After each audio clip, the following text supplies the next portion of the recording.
Et généralement, lorsque ça commence aussi fort, et bah tu te dis que tu vas passer un bon moment. Et bonjour à tous, on se retrouve en ce samedi matin pour cette fois-ci revenir sur 5 introductions de films qui m'ont littéralement marqué. Et comme d'habitude, il s'agit de 5 choix qui sont personnels et je vous invite, vous aussi en commentaire, à me dire quels sont les vôtres. Pour la précision, attention, je vais revenir sur 5 intros de films qui m'ont marqué dans le sens où ça m'a galvanisé, où ça m'a ému, où il s'est passé quelque chose de fort en moi. Un contre-exemple parfait, l'intro de 2001, l'Odyssée de l'espace. Ça fait partie à mon sens, oui, des intros qui sont légendairement marquantes. Mais bon, voilà, ça m'a pas non plus ultra emballé, c'est très long, donc on n'en parlera pas aujourd'hui.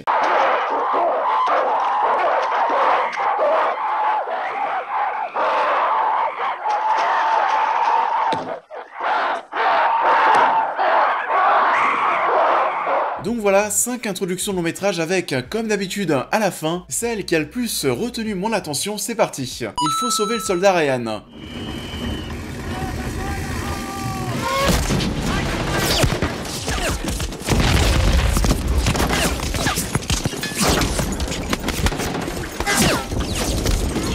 Ça, vous voyez, ça fait partie des choses que je regrette dans ma vie, comme ne pas avoir vu Michael Jackson sur scène. Pour rester sur les Michael, ne pas avoir vu jouer Michael Jordan durant la grande ère des Bulls. Oui, je suis actuellement en train de regarder The Last Dance. Et bah, niveau cinéma, s'il y a bien un truc que je regrette, c'est de ne pas avoir vu cette introduction de film, ne pas l'avoir découverte au cœur d'une salle de cinéma. Parce que, mon Dieu, quelle claque!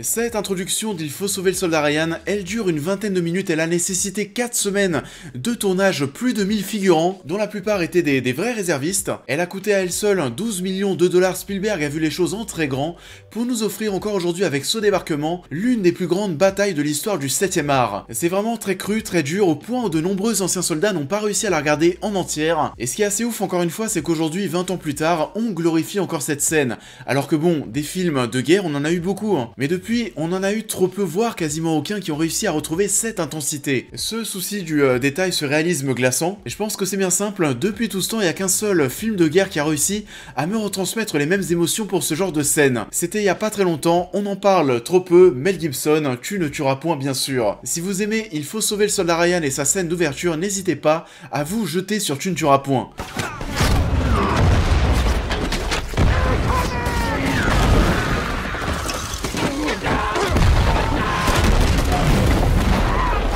The Dark Knight. On the ground! Stay on the ground! Nobody make a move! Nobody! Stay down!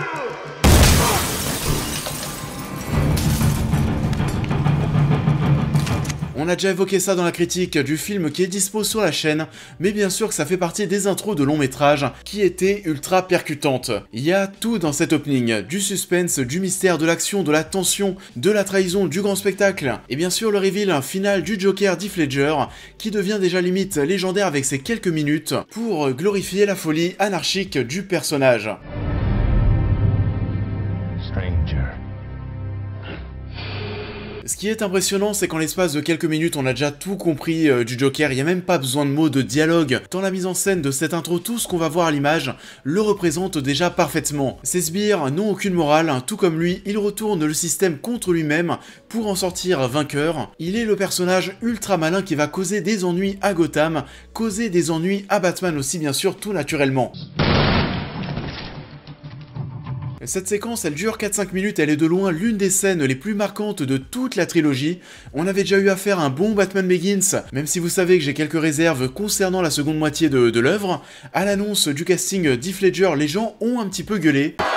The Dark Knight arrivait donc avec quelques interrogations qui planaient au-dessus de son affiche. Et pourtant oui, en l'espace de quelques minutes, t'es déjà rassuré. Parce que quand t'as vu ça, tu sais non seulement que tu vas vivre un bon moment, mais en plus, t'imagines déjà que chaque apparition du Joker seront aussi mémorables. Et la suite du film va le confirmer parce que c'est le cas. Scream! Any second and he'll be pissed when he finds out. I thought you didn't have a boyfriend. I lied! I do have a boyfriend, and he'll be here any second, so your ass better be good. Sure. Là on est peut-être sur un choix plus personnel et légèrement plus original que les deux premiers, mais oui, bien sûr, Scream. On en a jamais parlé sur la chaîne il me semble, mais oui, j'adore Scream, c'est l'un de mes slashers préférés, et je pense que le design de ce grand méchant iconique avec son masque blanc et sa grande bouche y est pour beaucoup, et en plus de ça, voilà, ça a toujours été un jeu pour moi dans tous les Scream de mener ma petite enquête pour savoir quel était le personnage qui se cachait sous le masque.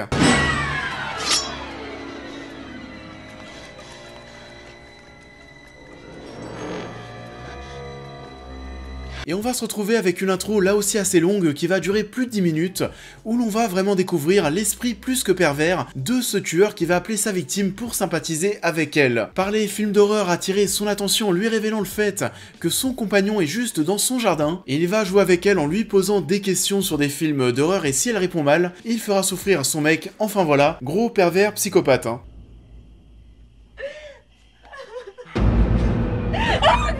Dans cette introduction, on va retrouver de la tension, de la peur face à un individu qui est totalement décalé, dont la présence est quasiment aussi fantomatique, il est 98% du temps simplement une voix dans un téléphone. Mais on va bien sûr finir par l'apercevoir assez pour se rendre compte que même si le personnage est présenté avec une tonalité humoristique dans un premier temps, il n'en reste pas moins très cruel, et c'est ce qui va rendre ce personnage très complexe.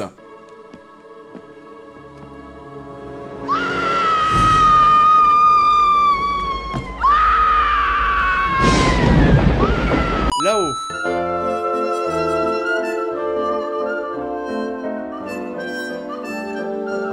Il fallait bien qu'on mette un film d'animation dans tout ça quand même, alors ouais, là-haut on est certainement face à un des openings les plus touchants que j'ai pu voir dans ma vie. Là aussi on est sur un truc assez balèze qui va durer une dizaine de minutes, et on va suivre tout simplement l'histoire d'un couple de deux personnes qui vont tomber red dingue l'une de l'autre, qui ont des passions communes. C'est rempli de poésie, d'amour, c'est beaucoup trop mignon.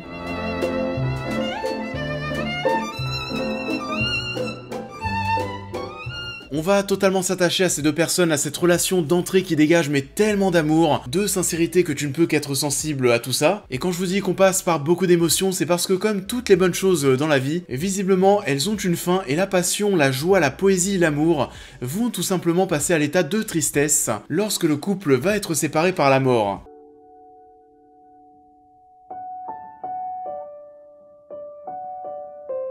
Le souci que j'ai avec là-haut, j'en avais déjà parlé dans mon top Pixar que je vous invite à aller voir d'ailleurs, mais ouais, le reste du film n'est à mon sens pas du tout à la hauteur de la maestria, de la poésie de l'opening, ce qui fait que là-haut n'est même pas du tout dans mes Pixar préférés tout simplement. Si tout avait été aussi bon que ces premières minutes, ça aurait été certainement le chef-d'œuvre ultime de chez Pixar, mais ça ne va pas être le cas, et je dirais même que le reste du film d'animation va rendre son intro encore plus légendaire, tant tu vois à quel point elle est difficilement égalable et difficile en termes de qualité à prolonger sur l'intégralité de l'œuvre. Du coup, là-haut, petite déception, mais grande introduction.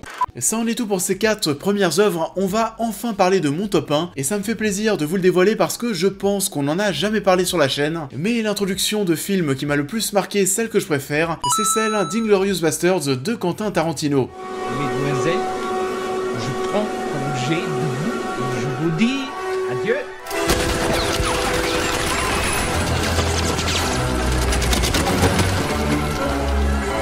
Et quelle tension, quel acting de la part de Christophe Waltz, ces dialogues à la Tarantino, c'est pareil, hein. Il y a tout ici, on va se retrouver directement transporté en 1941, et on va y voir l'arrivée de ce colonel SS rejoindre la ferme de Monsieur Lapadite, d'ailleurs joué par l'excellent Denis Ménochet qui lui aussi, niveau acteur français, c'est ce que je préfère. Est-ce la propriété de Perrier-Lapadite? Je suis Perrier-Lapadite. C'est un plaisir de vous rencontrer, monsieur Lapadite. Je suis le colonel SS Hans Landa. On y suit donc une visite surprise, un interrogatoire, une suspicion autour de ce monsieur Lapadite, comme quoi il hébergerait dans sa propre ferme des hommes et des femmes de religion juive. Christophe Waltz s'installe comme s'il était chez lui, tu comprends bien qu'il n'est pas là pour poser 2-3 questions, il va y aller à l'usure pour choper ce qu'il cherche.